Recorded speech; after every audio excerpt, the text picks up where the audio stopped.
Shalom passionné de Christ et une fois de plus, bienvenue à Instant d'édification et d'enseignement. Prions les Seigneurs. Éternel Dieu, nous te disons encore merci de nous accorder encore cette opportunité de parler à ton peuple. Rends-nous utiles en ce moment, Seigneur, et que nous puissions bénir ton peuple. Accorde-nous sagesse et intelligence, afin que nous soyons utiles à ton peuple dans cette saison au nom de Jésus. Amen. Gloire soit rendue au Seigneur. Nous vous saluons de partout où vous nous suivez encore. Que l'Éternel Dieu vous bénisse. Et bienvenue encore à notre programme d'édification et d'enseignement. Nous bénissons le Seigneur pour vos commentaires, pour vos encouragements et pour tous ceux qui continuent à partager ces programmes. Faites-le et faites-le encore. Et je sais que l'Éternel vous bénira pour tout sacrifice que vous faites à cause de son nom. Sans plus tarder, nous continuons avec notre enseignement que nous avons commencé depuis le samedi passé, qui a pour thème les bonnes choses que l'on fait mal.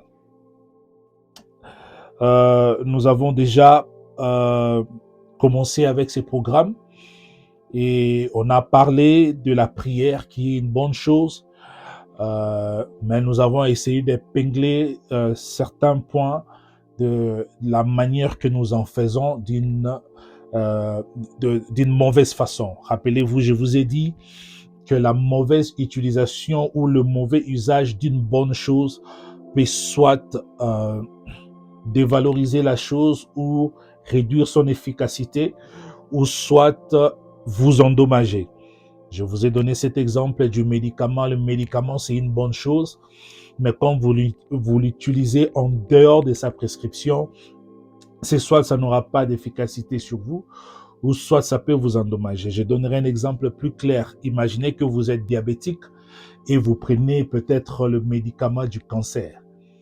Ça n'aura pas d'effet sur le diabète, et probablement ça peut même vous détruire parce que vous prenez un médicament et vous l'utilisez hors du contexte. Donc, il est aussi très important pour les choses de l'Église, les choses sacrées, d'être utilisées selon les prescriptions de la Bible, afin que ça puisse avoir d'efficacité sur nous et que ça puisse ne pas nous endommager. Parce que rappelez-vous, toutes choses de l'Église sont des choses sacrées. Toutes choses de l'Église sont des choses sacrées. Alors aujourd'hui, nous allons parler encore d'un sous-thème qui est très capital, que nous avons intitulé « L'Église et le service ». Nous sommes toujours dans notre thème « Les bonnes choses que l'on fait mal ». Et ce soir, nous allons parler sur l'Église et les services. L'Église, pour nous qui sommes enfants de Dieu, pour nous qui sommes chrétiens, ce n'est pas seulement un cadre comme un bâtiment ou un cadre ou un rassemblement. L'Église, pour nous, c'est toute une vie. C'est toute une vie, c'est tout ce que nous faisons. C'est une vie, un mode de vie. J'aime comment est-ce que les anglophones mettent ça. Un anglophone, s'il veut te demander, est-ce que tu es chrétien ou est-ce que tu vas à l'église, ils disent ça en anglais, ils disent « do you church ». Ça veut dire, est-ce que tu fais l'église? Donc, ça veut dire, est-ce que tu vas à l'église? Ça montre que c'est une forme de vie que nous vivons. Alors, l'une des choses très capitales, l'église et les services. Rappelez-vous, dans cet enseignement, je commence toujours par donner l'importance de la chose avant d'arriver à la bulle. Je donne l'importance de toutes ces choses, je démontre comment bonnes sont ces choses, je vais donner la bulle. Et rappelez-vous, j'avais insisté pour dire que nous ne donnons pas de leçons de morale à qui que ce soit, mais nous essayons de nous entraider afin que nous soyons utiles dans le corps du Christ. Alors, je vais d'abord donner l'importance de l'Église et je vais donner l'importance du service dans l'Église et nous allons arriver à comment est-ce que nous le faisons mal. La première importance de l'Église, avant d'abord que je puisse donner l'importance de l'Église, je veux que nous puissions savoir que l'Église est prise en deux phases. La première phase de l'Église, c'est l'Église universelle, que nous appelons le corps du Christ. L'église corps du Christ, c'est une église qui est totalement parfaite. Dans l'église corps du Christ, pardonnez-moi, il n'y a pas de défaillance. Dans l'église corps du Christ, il n'y a pas de défaillance. C'est une église parfaite à l'image que Christ lui-même a voulu fonder son église. Et je crois que tout celui qui croit en Jésus comme Seigneur et Sauveur, qui donne sa vie à Jésus, baptisé de l'eau et de l'Esprit, fait partie de l'église corps du Christ, l'église parfaite. Mais nous avons la deuxième phase de l'église qui est l'église locale. Dans l'église locale, c'est où il y a rassemblement des humains dans un cadre et c'est où nous avons des problèmes parce que rappelez-vous, c'est les rassemblements de saints qui sont sanctifiés par Christ, mais ils sont humains vivant avec leurs imperfections. L'église locale, c'est les rassemblements des saints sanctifiés par Christ, au travers de l'œuvre de la croix, mais quand ils sont comme ça, ce sont des hommes avec beaucoup d'imperfections qui ont des problèmes. C'est surtout l'église locale que nous allons parler parce que l'église corps du Christ, l'église universelle, c'est une église parfaite sans défaut. Hallelujah, glory to God. So, nous allons parler de l'église locale. Et puis, il faut déjà savoir que même si tu fais partie de l'église corps du Christ, en étant chrétien, il est très important et très capital pour tout chrétien de aussi faire part d'une église locale. Pourquoi nous devons, malgré que nous sommes déjà dans l'église corps du Christ, nous devons faire partie d'une église locale. C'est très important, tu ne peux pas être un chrétien et tu n'appartiens pas à une église locale. Tu ne peux pas être chrétien et tu n'as pas une église locale. Non, ça ne se passe pas comme ça. Alors, pourquoi? La première des choses, appartenir à une église locale démontre notre attachement à la foi que nous confessons.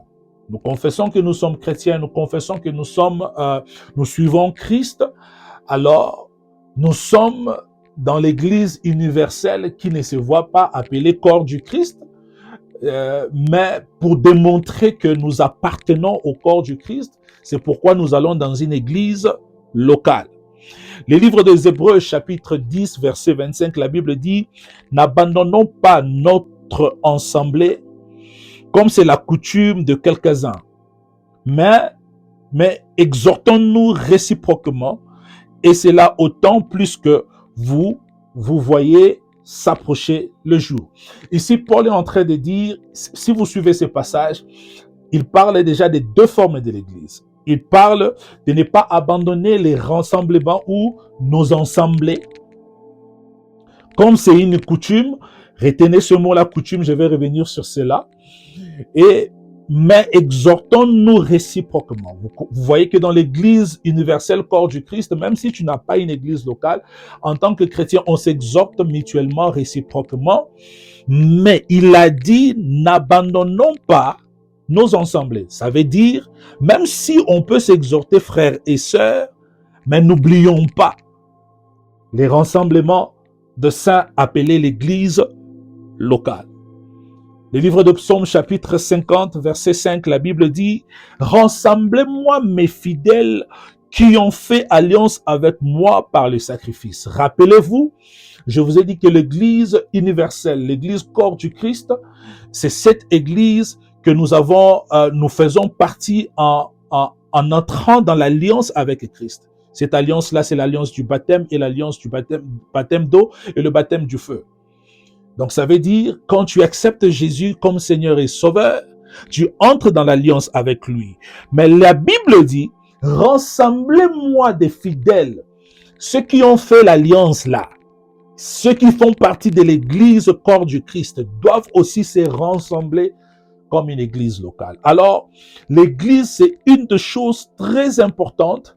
Rappelez-vous, je suis dans l'importance de ces choses très importantes que tout chrétien doit faire. La deuxième importance de l'église, c'est là où l'on rencontre la présence de Dieu. Les livres de Matthieu, chapitre 18, verset 20, la Bible dit, « Car là où 2 ou 3 sont réunis en mon nom, je suis au milieu d'eux. » Je sais que tu vas me dire que je suis rempli du Saint-Esprit. Dieu est omniprésent, il est partout, il est partout. Dieu est omniprésent. Ben, Dieu a une adresse où il t'attend aussi. Dieu est omniprésent, mais il a une adresse où il t'attend aussi. Je me suis toujours dit, est-ce qu'on s'est déjà demandé cette question sur ces passages de Matthieu chapitre 18, verset 20, quand la Bible dit, là où 2 ou 3 sont réunis en mon nom, je suis au milieu d'eux. Alors, qu'est-ce qui se passe quand un se réunit en son nom? Dieu n'est pas là? Il est omniprésent, n'est-ce pas? Mais vous voyez que c'est très important pour nous de nous réunir en tant qu'Église. Très important. Je viens insister ici que l'Église, c'est une chose très importante. Le livre de Matthieu, chapitre 24, verset 28, la Bible dit, « En quelque lieu où les cadavres, ou en quelque lieu que soient les cadavres, là s'assembleront les aigles. » Vous savez, vous comprenez déjà cette figure de ces messages qui explique ce que Christ avait dit à ses disciples. Vous savez que l'aigle mange la viande et le sang, une viande fraîche. C'est ce que Christ avait dit à ses disciples, que celui qui veut me suivre doit manger ma chair et boire mon sang. Vous vous rappelez de ces messages? Et en Matthieu chapitre 24, il dit, en quelque lieu où il y aura les cadavres, en quelque lieu où il y aura l'agneau immolé, là s'assembleront les aigles. Ce qui veut dire, en quelque lieu où Christ sera prêché, là se rassembleront les enfants de Dieu. Très important le rassemblement. Et je vais donner aussi l'importance du service. La première de l'importance du service, nous nous rassemblons à l'église pour servir. Nous venons à l'église avec la première importance, c'est de servir. Le livre de Psaume chapitre 102 verset 22, la Bible dit, « Quand tout le peuple s'assembleront et tout le royaume pour servir l'Éternel. » La raison où nous nous rassemblons dans l'église, c'est pour servir l'Éternel. La deuxième importance du service. Nous sommes sauvés pour servir. L'Éternel Dieu nous a sauvés, il nous a rachetés avec une seule raison, c'est lui servir. Le livre d'Exode, chapitre 8, verset 1er. Le même passage est répété dans le livre d'Exode, chapitre 9, verset 1er. 8, verset 1er et 9, verset 1er. La Bible dit, l'Éternel dit à Moïse, va vers Pharaon et dis-lui, et tu lui diras, ainsi parle l'Éternel, laisse aller mon peuple afin qu'il me serve. 9, verset 1er. L'Éternel dit à Moïse, va vers Pharaon et tu lui diras, ainsi parle l'Éternel, Dieu des Hébreux, laisse aller mon peuple afin qu'il me serve. Dieu nous a libérés, Dieu nous a sauvés, Christ nous a rachetés avec une seule raison, c'est de lui servir. Alors, vous voyez déjà que l'Église est l'une des choses très importantes. Servir Dieu est l'une des choses très importantes. Mais comment est-ce que nous arrivons à l'abus de ces choses? Comment est-ce que nous arrivons à le faire mal? Je vais donner 2 passages et je vais parler. Je vais parler d'abord, je vais donner le passage sur l'Église et je vais donner le passage sur le service. Alors nous allons parler. Ésaïe chapitre 29, verset 13. Le Seigneur dit, quand ce peuple s'approche de moi, rappelez-vous, je vous ai dit, s'approcher de l'Éternel, c'est le rassemblement des saints. Ce qui est l'église locale. Parce que dans l'église universelle, on ne se rapproche pas. On fait partie du corps du Christ. Mais dans le rassemblement, quand on s'approche de Dieu, ça c'est l'église locale. Le Seigneur dit, quand ce peuple s'approche de moi, ils m'honorent de bouche et de lèvres, mais leur cœur est éloigné de moi. Et la crainte qu'il a de moi n'est qu'un précepte et une tradition humaine. Le Seigneur dit, quand ce peuple s'approche de moi, ils m'honorent de leur bouche et des lèvres, mais leur cœur est éloigné de moi. Et la crainte qu'il a de moi n'est qu'un précepte des traditions humaines. Le même passage est répété dans le livre de Matthieu chapitre 15, verset 7 et les Matthieu chapitre 15, verset 8. Servir. 1 Corinthiens chapitre 3, nous allons lire à partir du verset 3e jusqu'au verset 6e. En effet, puisqu'il y a parmi vous de la jalousie et des disputes, n'êtes-vous pas charnels et ne marchez-vous pas selon l'homme. Quand l'un dit je suis de Paul et l'autre dit je suis d'Apollos, n'êtes-vous pas des hommes? Qu'est-ce que donc Apollos et qu'est-ce que donc Paul?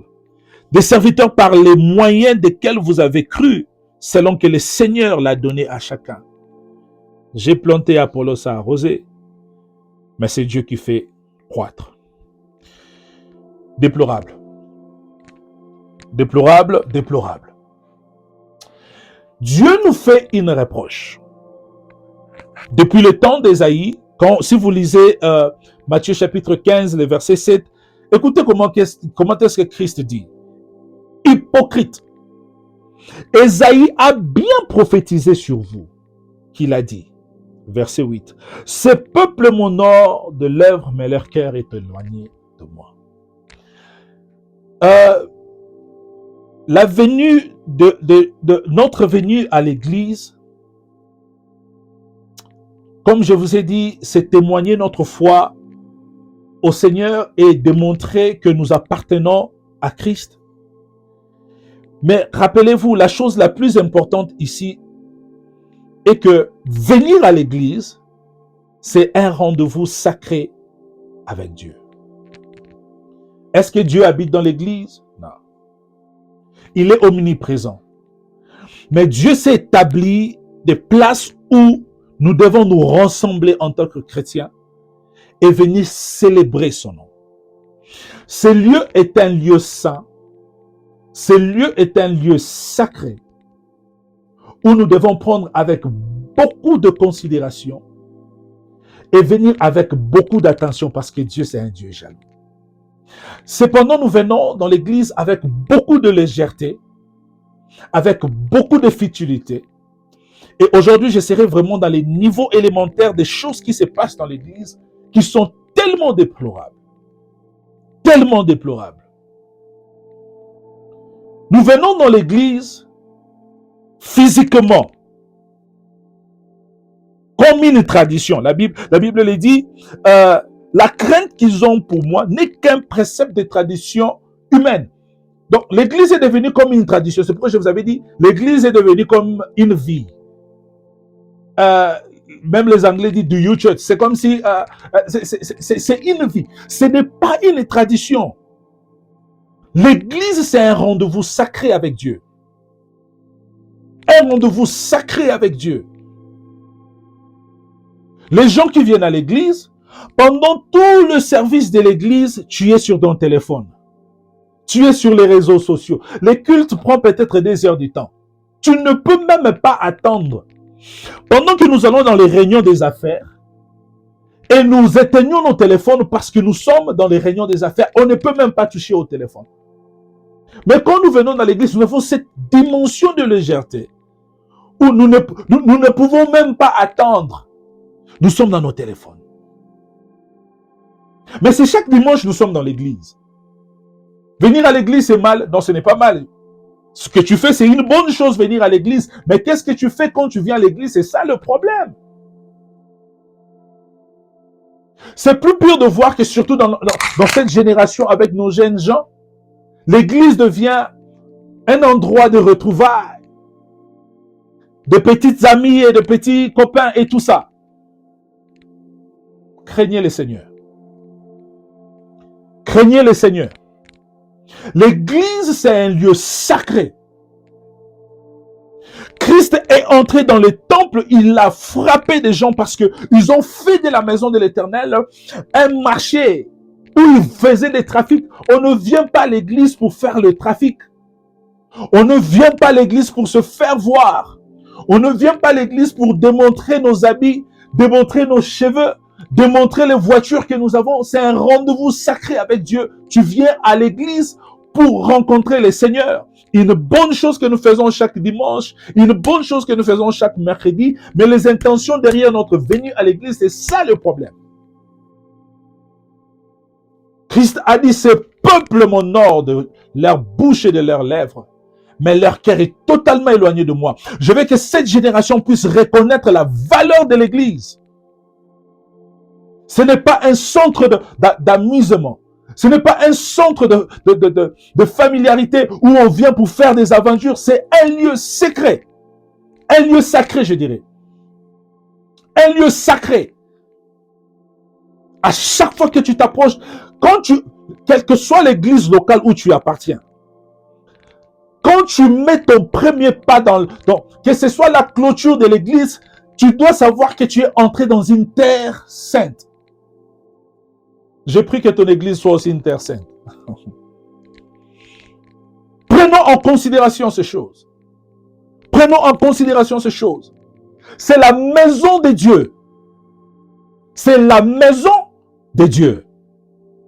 La maison de Dieu. Imagine-toi quand tu entres dans ta maison, tu as des lois établies dans ta maison. De la même manière, Dieu a des lois établies dans sa maison. Quand tu viens dans l'église, c'est un lieu saint. Un lieu saint où l'Éternel t'attend. Les gens qui viennent à l'église pour se rencontrer avec leurs petits amis. Plus pire encore, c'est que même au niveau du sacerdoce, nous-mêmes les hommes de Dieu, on a mis beaucoup de légèreté dans l'église. Beaucoup de légèreté dans l'église. Très choquant de pasteurs qui ont des lits dans leur chambre, dans leur bureau, je dirais. Ils sont en train de commettre des grands dégâts dans l'église. Des grands dégâts dans l'église. Des grands dégâts dans l'église.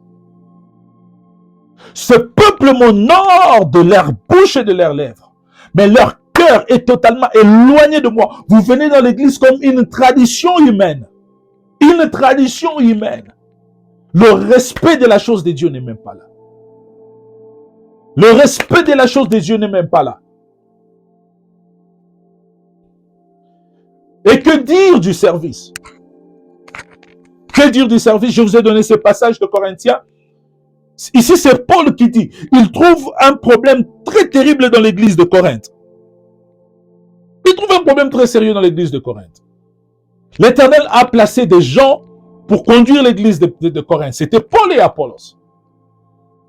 Les gens qui amènent des mouvements très charnels. Écoutez comment est-ce que Paul dit ces choses. En effet, plus qu'il y a parmi vous de la jalousie et des disputes, n'êtes-vous pas charnels? C'est quoi le problème ici dans l'église? Ceux ici sont de celui-ci, ceux ici sont de celui-là. N'êtes-vous pas, Paul dit, n'êtes-vous pas des hommes? Écoutez, on ne vient pas servir qui que ce soit dans l'église. On ne sert personne dans l'église. En commençant par les pasteurs, responsables de l'église, toutes les autorités de l'église, l'hiérarchie de l'église, jusqu'au protocole, même à celui qui balaye l'église, on ne fait pas ça pour quelqu'un. On fait ça pour Dieu. Cette histoire que nous retrouvons dans nos églises aujourd'hui, que les gens font des choses pour gagner la confiance d'un homme. Oh mon Dieu. Nous faisons des choses pour gagner la confiance du pasteur. Les gens sont capables de s'entretuer. Et mon frère, nous sommes là pour servir Dieu. Le service, c'est pour Dieu. Ce n'est pas pour un homme. Vous allez dans certaines églises, les gens sont capables de s'agenouiller devant les pasteurs. Quand ils passent, ils s'agenouillent, ils tombent par terre, ils dorment par terre. Mais ce respect-là, tu ne l'as pas pour Dieu. C'est pourquoi la Bible dit, ces peuples m'honorent de leur bouche, mais leur cœur est trop éloigné de moi. Quand tu viens à l'église, respecte ton homme de Dieu, ton pasteur et tout. Le service que tu fais, vous savez, c'est pourquoi nous sommes beaucoup déçus par des hommes, parce que nous venons vers les hommes avec beaucoup, nous attendons beaucoup d'eux. Tu sers un homme et depuis, quand il va te trahir, ne pas te donner ce que tu t'attendais et demain tu vas commencer à te plaindre. Mais si tu sais que tout ce que tu es en train de faire, même si tu dormais par terre quand ton pasteur passait, si tu sais que tu le fais parce que tu es en train de servir Dieu, fais-le à cause de Dieu. Tu attendras ta récompense venir de l'Éternel. Venir de l'Éternel. Nous avons des gens aujourd'hui qui viennent servir, surtout ceux qui servent avec leurs finances. C'est là où j'ai un problème. Surtout ceux qui servent avec leurs finances. Nous voulons maintenant servir avec notre finance pour faire des tapages, démontrer. Écoutez, je n'ai pas de problème avec toi donner, mais ce n'est pas pour toi d'acheter la conscience des gens avec des moyens et tout. Et surtout ceux qui en font, ce sont des gens qui commettent beaucoup de dégâts. Mais ils s'attendent de ne pas être reprochés par qui que ce soit parce qu'ils donnent leur argent dans l'église. Ils donnent leur argent dans l'église. Je voudrais recadrer ces choses. Ce sont des choses. Je vous ai dit, moi, j'ai grandi dans l'église. Ma vie, c'est l'église. Je parlerai de l'église et des choses qui sont très bonnes, mais nous faisons mal. Nous faisons mal. Nous faisons mal. Le service, on le donne, on le fait pour Dieu. Quand on donne à Dieu. Tout ce qu'on fait à l'église, c'est pour Dieu. C'est pas pour une personne. Ce n'est pas pour une personne. Apprenons à respecter la maison de l'Éternel, la maison de Dieu dans tout ce que nous faisons. En venant dans l'église, nous devons nous comporter comme si nous sommes des enfants dans la maison de notre Père. Il y a des règles établies dans l'église. Et même quand nous sommes en train de servir, nous ne servons pas pour gagner la confiance de qui que ce soit. Nous ne pouvons pas faire des cultes de personnalité dans l'église. Là où Christ est élevé, que le nom d'une autre personne aussi soit élevé. Nous sommes dans l'église, on ne peut pas faire des cultes de personnalité. On ne peut pas faire des cultes de personnalité. C'est le nom de Christ qui doit être élevé. C'est le nom de Christ qui doit être prêché. C'est le nom de Christ qui doit être valorisé. Pas le nom d'une autre personne. On ne fait pas des cultes de personnalité. Et souvent, les gens qui font ça, ce ne sont même pas les personnes célébrées. Ce sont les hommes qui veulent être vus par d'autres personnes. Ils amènent ces vents-là, les célébrations, célébrer les gens pour attirer l'attention de ces personnes-là. Arrêtez ça. Arrêtez. Ce n'est pas une bonne chose. Ce n'est pas une bonne chose. Nous venons à l'église avec une seule raison, célébrer l'agneau de Dieu. La Bible dit, en quelque lieu où il y aura les cadavres, en quelque lieu où il y aura les cadavres, là s'assembleront les aigles. Nous venons là pour les cadavres. Cet agneau immolé là, c'est pour lui que nous venons. Pour que nous les aigles, nous puissions manger la chair et le sang. Nous ne venons pas pour quelqu'un. S'il veut que nous puissions l'honorer, qu'il devienne ces cadavres-là. Qu'il devienne ces cadavres-là. Qu'il devienne ces cadavres-là. C'est Christ qui doit être prêché. C'est Christ qui doit être honoré. C'est Christ pour qui nous venons dans l'église. C'est Christ qui est au centre de tout. C'est Christ qui est au centre de tout. C'est Christ qui est au centre de tout. Nous prions que dans cette saison, que nous puissions nous recadrer de certaines petites choses. Peut-être emportées par surtout cette génération. Nous avons ces choses-là que tout le monde veut que nous puissions parler de lui, honorer. Je n'ai pas de problème avec ça. Mais sachons que au centre de toutes choses, c'est Christ d'abord. Sachant qu'au centre de toutes choses, c'est Christ d'abord. On peut honorer notre Père dans la foi, notre Mère dans la foi, 1 ou 2 minutes. Au centre de toutes choses, ça doit être Christ. Au centre de toute parole prononcée dans l'église, ça doit être Christ. Ça doit être Christ. Ça doit être Christ. Ça doit être Christ. On ne peut pas se rassembler pour faire des cultes de personnalité. On ne peut pas venir dans l'église pour faire des démonstrations. C'est faire voir que c'est nous qui faisons ceci. C'est nous qui sommes plus élevés. C'est nous qui avons le monopole. L'église est une bonne chose.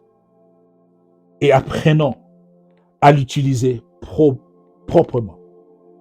Faisons l'usage de l'église proprement. Tel que le Seigneur le veut. tel que le Seigneur le veut. Quand nous servons le Seigneur avec tout notre cœur, tel que le Seigneur le veut.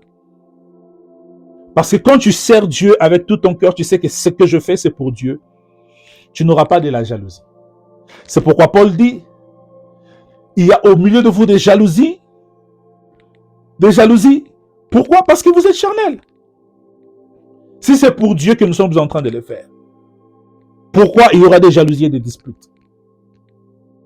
Vous savez pourquoi nous sommes en train de nous disputer dans les églises? Et pourquoi il y a des jalousies dans les églises? C'est parce que nous les faisons à cause des hommes. Nous les faisons à cause des hommes. Alors quand ce que je fais est apprécié par une autre personne et l'autre là n'est pas apprécié, c'est là où la jalousie commence à venir. Mais quand on le fait pour Dieu, Dieu est au centre de tout. On ne sait pas quand Dieu apprécie qui et Dieu apprécie l'autre. Nous le faisons pour Dieu. Quand nous chantons, on chante pour Dieu. Et Dieu est loué, Dieu est glorifié. C'est tout ce qui importe. Mais quand nous commençons à les faire pour les pasteurs, tu veux chanter pour plaire les pasteurs.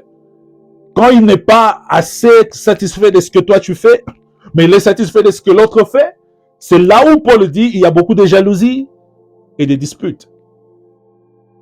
Les services que nous rendons à l'église, nous ne les rendons à aucun homme, mais nous les rendons à Dieu. Pour tous ceux qui servent Dieu avec un cœur sincère, pour tous ceux qui viennent à l'église cherchant l'Éternel, je vous rassure, c'est la bonne décision que vous avez prise de votre vie. Et je profite de cette occasion pour tous ceux qui ont été blessés à cause de l'église, à cause de problèmes, de querelles, à cause du service et de quoi que ce soit. Pour ceux qui ont décidé de s'asseoir à la maison et de commencer à dire que nous sommes chrétiens, on n'a pas péché, on n'est pas tombé, nous faisons partie du corps du Christ. Je viens vous implorer au nom de Jésus, être partisan du corps du Christ, c'est une bonne chose. Mais appartenir à une église locale, c'est obligatoire pour chaque chrétien. Tu ne peux jamais vivre ta vie chrétienne et ne pas appartenir à une église locale. Tu dois chercher une église qui croit au Seigneur, une église qui croit à la parole de Dieu, une église qui croit à la Bible, une église qui confesse Jésus comme Seigneur et Sauveur, une Bible qui croit au baptême, une Bible qui croit à l'offrande, à la dîme, une Bible qui croit au Saint-Esprit, au don de l'Esprit, et va et prie. Mais seulement, quand tu vas dans cette église, entre avec un cœur, sachant que cette maison, c'est la maison de l'Éternel. Ce n'est pas une maison où je peux aller commettre l'impudicité. Ce n'est pas une maison où je peux aller frapper les gens. Ce n'est pas une maison où je viens faire le défilé de mode. Ce n'est pas une maison où je viens pendant que les gens sont en train d'adorer, moi je suis dans mon téléphone. Ce n'est pas une maison où pendant que les gens sont en train de suivre la prédication, moi je suis en train de communiquer avec d'autres personnes dehors. C'était mieux que tu restes à la maison. C'était mieux que tu restes à la maison parce que tu es en train d'adorer Dieu de tes lèvres, mais ton cœur est totalement éloigné de lui. Et je veux que tous ceux qui ont une grâce, qui servaient l'Éternel d'une manière ou d'une autre, tu commences à te sentir que tu es découragé à cause de la jalousie, de querelles et de disputes dans les églises. Dieu est parfait. Je vous ai dit que l'église locale, c'est un rassemblement des saints sanctifiés par Christ, mais qui sont des personnes qui sont imparfaites, qui sont venus chercher la perfection au Seigneur. Tu ne trouveras aucune perfection en aucune église. Ne te décourage pas, rentre dans l'église et sers le Seigneur. Mais cette fois-ci, quand tu sers Dieu, ne sers pas pour être vu par des hommes. Ne sers pas pour que ton pasteur puisse te glorifier, parler de toi du haut de la chair. Mais tu le fais parce que tu es en train de servir Dieu. Que l'Éternel Dieu vous bénisse et qu'il garde vos cœurs purs pour lui, au nom puissant de Jésus. Amen.